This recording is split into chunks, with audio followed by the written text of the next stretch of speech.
So let's talk about 5 mistakes that young soldiers make in the United States Army.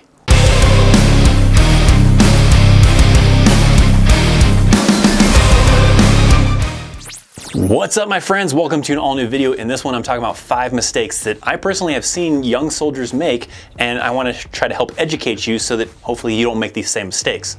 Now, also kind of be aware, these are mainly talking about like young single soldiers, and on the male side, I mean, my viewers are primarily male anyways, but these are mainly kind of mistakes that single soldiers make, as married soldiers usually have like a spouse to kind of keep them in check. So these may not necessarily apply to married soldiers, but they possibly could. Also, some of these I don't usually commonly see them apply to females. Usually it's male soldiers that are young, single male soldiers that I usually see kind of this fall into that category. I could have made that the description, but it's kind of long and may not have attracted as many people, but just kind of bear with it. But hopefully, maybe even if you're not someone in this category, maybe you can help some other soldiers when you join, or if you join, or if you're already in, keep them from making these mistakes. Now, before we dive into it, a little bit of a shout out to Hero Soap Company. They did not sponsor this video. They just sent me some soap to check out, and they also added an affiliate link to me. So if you check out the link down in the description, there's an affiliate link to maybe check out their soap. They help, it's a veteran-owned company. They also help veterans with some of the portions of their profits and everything like that. And then you can also check out their website and use the promo code CHAOS to get a little bit of a discount, or just use that link. So check them out. They're pretty cool. All right, so let's get into it, and let's talk about the first thing I've got on my personal list of things that I've personally seen young soldiers kind of make mistakes with, and that is staying in the barracks, otherwise also known as being a barracks rat. A lot of times I've seen soldiers where they go and they are just new to the Army experience. They're new, their first time to being out on their own, away from home, and they just hang out in the barracks, watching movies, playing video games. Drinking is a big common one, maybe depending on their age, you know. So that is a common thing that I don't recommend someone getting wrapped up with. You know, don't be someone that just stays in the barracks, playing video games, drinking, and doesn't get out and see what there is to offer in that area. That is one main thing you need to take advantage of when you're in the Army is, sure, you might have situations where you have crappy leadership, a crappy unit that you hate that goes to the field all the time, whatever, but don't let that drag down your experience. Try to get out off base and go see some of the sites, whatever it is that's there, whether it's right outside of base or maybe you have to go a little bit farther out to kind of experience some of the sites. A good example of that where you have to kind of get away a little bit, I always know like people from Fort Hood, you know, the immediate area outside of Fort Hood isn't the greatest, but if you go outside a little bit farther than that to Austin or San Antonio, that's pretty good. So you have to get out and you have to experience the area. You have to see what cool stuff there is to do in that area, whether that's outdoorsy stuff, indoorsy stuff, I guess, like sporting events or concerts or whatever, and go see some of that lifestyle. You know, not necessarily just the bars and strip clubs, and we'll kind of get to something along with that strip club line, but don't just, you know, focus on those things. Focus on some of the entertainment, some of the nature, some of the fun activities there is to do in the area. So get out of the barracks, don't become a barracks rat. Let's go into number 2, and that is don't buy an expensive car or a car that's got a high interest rate.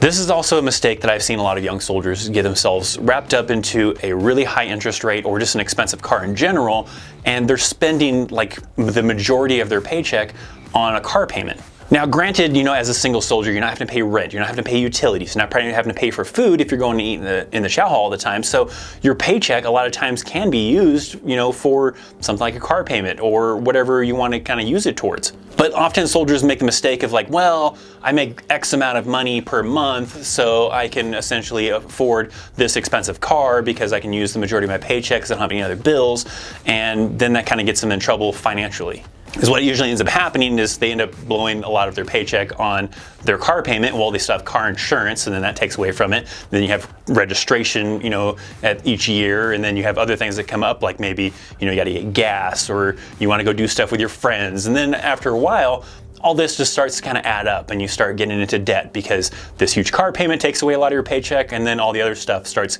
kind of ticking away at that as well. So is what I recommend is if you're going to buy a car, then, you know, take someone with you, someone who maybe has experience with buying cars before, who hasn't gotten themselves into like some kind of crazy debt over the car, maybe a non-commissioned officer. In fact, there's a lot of units nowadays that actually require, if a soldier is going to go buy a car, that they take their team leader or squad leader with them before they do so. If that is not the case with the unit, then I still recommend either taking your squad leader, team leader with you, or at least someone in your unit that maybe has a little bit of knowledge of, and experience with actually buying a car, and will help you kind of go through the process and not, allow you to get into debt with something that's crazy high in interest or something that's super expensive or something along those lines. So the next one, number 3 on my list, may only apply to a select few people. Some people don't end up in this situation, but there has been people ended up in this situation that I've actually had soldiers under me that have been in these situations. And this one is, don't think that just because this particular stripper at a strip club is paying attention to you a lot, that means they're your girlfriend. And I know it sounds funny, some of you are probably laughing right now, but I've had more than one soldier in this kind of situation where they were young, they were excited to be out on their own, and one of the things they wanted to do was go to strip clubs. I'm guilty of going to strip clubs when I was a young soldier, but I didn't get myself into these situations where, because this particular, individual was showing me interest, because I was tipping her or whatever, that I thought that, she had an interest in me. You understand that that's a business. Their business model is to show interest in you so that you will tip them more. Now, I'm not knocking the profession. If someone is out there, and that's their profession they want to do, more power to you. I don't really care. But I'm trying to say that to your soldiers out there that are potentially new in the Army or going to be new in the Army, don't just think that because this stripper is paying attention to you, sitting at your table, coming to talk to you all the time, that she is romantically interested in you.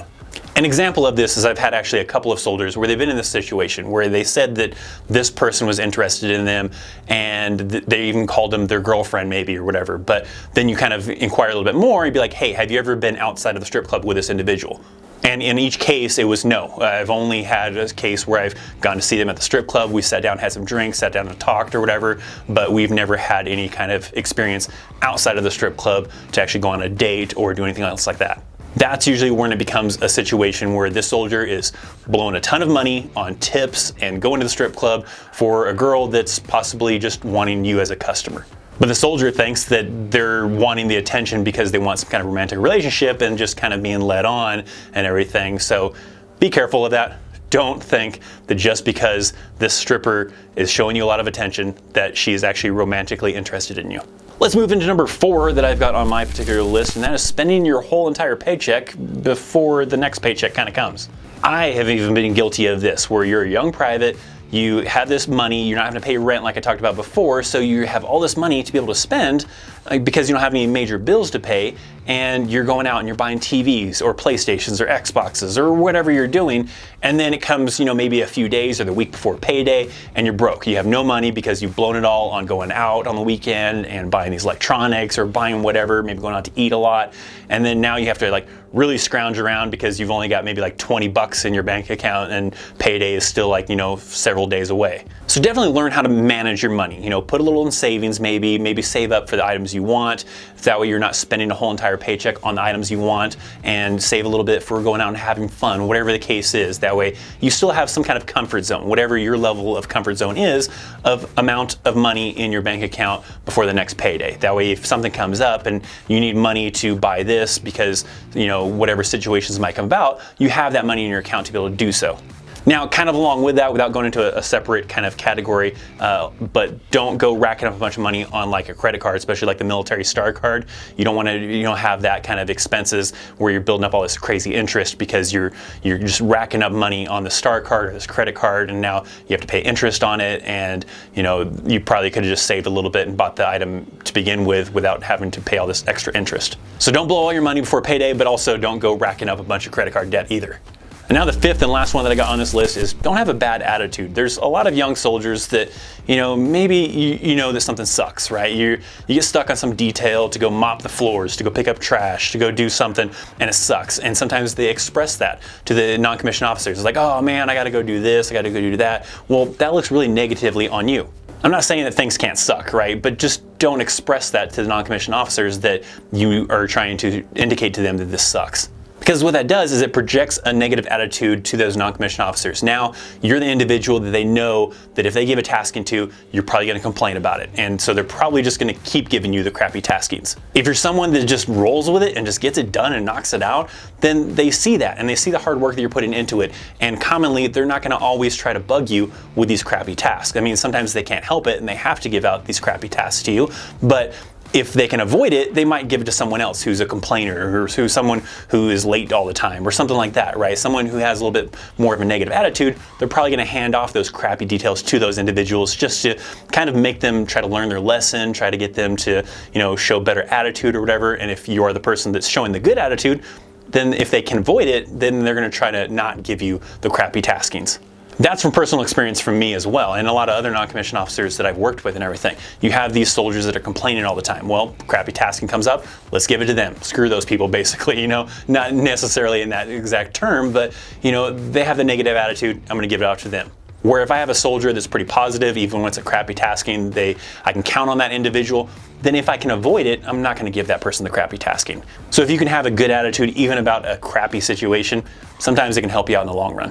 All right, so those are just 5 that I kind of wanted to point it out. There's probably other things that lots of individuals out there can probably think of. I can probably think of several more, but I don't want to drag this out for too long. But 5 that I kind of wanted to kind of highlight. If you have more that you would like to highlight, I'd love to hear about it down in the comments. Maybe help out some other soldiers that, maybe are looking to the comments for some more advice in addition to this video.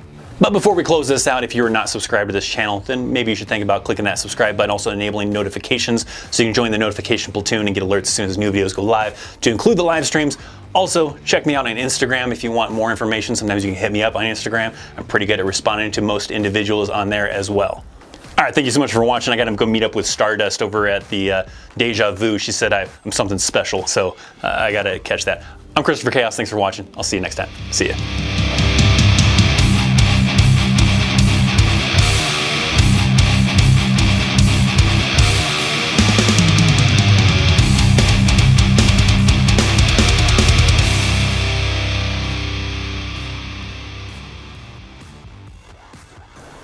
I'm just kidding, by the way, just in case Jesse's watching. There is no Stardust at Deja Vu that I'm going to see or anything. We're good? All right, cool.